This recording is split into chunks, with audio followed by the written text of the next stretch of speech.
যেভাবে নিষ্ঠুর ভাবে আমার বাবাটাকে আঘাত করে করে এত শাস্তি দিয়ে তারপর মারছে। আমি একটা জিনিস চাচ্ছি যে তাদের ফাঁসি হোক, যারা যারা আমার বাবাকে মারছে 23 জন লোক, ওদের সবার ফাঁসি হোক।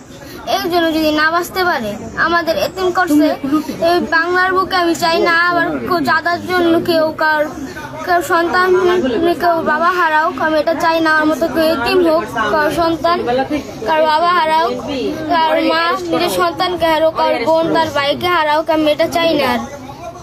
আমি এটা চাই যে মাননীয় প্রধানমন্ত্রী ডক্টর ইউনূস তাদের কাছে একটাই শুধুই থাকবে কি, যে আমার বাবার বিচারটা হোক, যারা আমার বাবাকে এত অত্যাচার করে মারছে তাদের যদি ফাঁসি হোক। ডক্টর ইউনূস এরকম যারা করছে তাদের ফাঁসি থেকে কঠিন শাস্তি হোক। 1 সপ্তাহের জন্য তাদের রিমান্ডে নিয়ে তারপরে এমন মারুক, এরকম আমরা তো আর ওদের মারতে পারবো না। আমাদের বাসায় ছিল বললা বেরোইছে তাড়াতাড়ি আসবো, তোমরা আমার না আসা পর্যন্ত গেট খুললো না। কেউ আসলে গেছে, যা আর আসলো না। আমি ব্যবসায়ী হবো, এইগুলার বিরুদ্ধে আমি শব্দ করবো বড় হয়ে।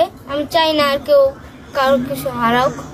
আমার বাবাটাকে কিভাবে আঘাত করে করে কিভাবে মারছে, এটা কোনো মানুষকে এইভাবে মারতে পারে না।